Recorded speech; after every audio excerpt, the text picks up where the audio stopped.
আমরা কল্পনাও করতে পারি নাই একটা নির্বাচনের পরে কার্টুন শেয়ার দেওয়ার জন্য হাসান ইনামকে গ্রেফতার করা হবে। মাননীয় স্পিকার, ধান মানতে শিবের গীত কার্টুন আমার ব্যাপারে আঁকার কারণে কেউ যদি গ্রেপ্তার করা হয় তাকে ছেড়ে দেওয়ার জন্য আমি অনুরোধ জানাচ্ছি আপনার মাধ্যমে এই সংসদে।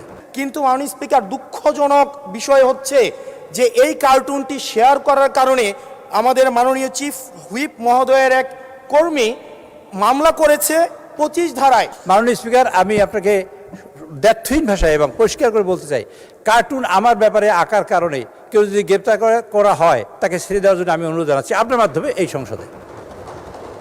কিন্তু এটা আমি আমার ফেসবুকে লিখে দিয়েছি, আজকে পোস্ট করেছি। কিন্তু ওই ভদ্রলোক এখন পর্যন্ত আমরা জানি না এইসব সাইবার কার্যক্রমের সাথে জড়িত কিনা, এখন পর্যন্ত আমি জানি না, আর কেউ জানতে পারে।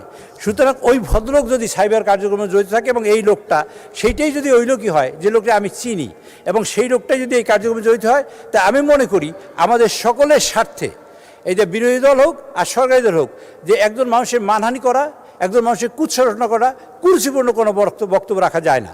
তো এর মধ্যে দেখা হয়েছে মাননীয় স্পিকার, একটা সাইবারের ইনফরমেশন কালেকশন করে আমরা দেখেছি বিভিন্ন পদ্ধতিতে, এই কালকে থেকে জানার পর থেকে আমরা কালেকশন করেছি। তাদের দেখেছি এক ভদ্রলোক, এই হাসান নামে তার ভদ্রলোক, তিনি অনেক কিছু কার্যক্রমের সাথে জড়িত, ম্যান পাওয়ারের সাথে জড়িত, মানুষ এক্সপোর্টের সাথে জড়িত। ভাই আমার কথা শেষ করতে দেন কাইন্ডলি। আচ্ছা, এবং ইয়ের সাথে মানি লন্ডারিং সাথে জড়িত, এরকম অনেক ইনফরমেশন এখানে আছে। এটাও কতখানি সঠিক তা আমি জানি না। কাজে আমার বক্তব্য হলো, এই ভদ্রলোকই যদি সেই ভদ্রলোক হয় যিনি এই সাইবার কার্যক্রমের সাথে জড়িত, তা আমি মনে করি তার এইটা গভীরভাবে খতিয়ে দেখা উচিত সরকারের, এবং এটা পর্যালোচনা করা উচিত এটা সঠিক কিনা। যদি সঠিক হয় আমি মনে করি সেটা আইনের আওতায় আনা উচিত, যদি সঠিক না হয় তার ব্যাপারে তার ব্যাপারে আমার কোনো অভিযোগ নেই। ধন্যবাদ মাননীয় চিফ হুইপ। মাননীয় স্পিকার, আরেকটু কথা শেষ করতে চাই। ওই ফেক আইডিগুলোর থেকে মাননীয় প্রধানমন্ত্রী মানে সহধর্মিণী, তার কন্যা, মাননীয় চিফ হুইপ, আমাদের তো নামাজের সময় হয়ে গেছে, একটু বসেন। হয়েছে তো, এই সকলের মধ্যে কুরুচিপূর্ণ কথা হয়েছে।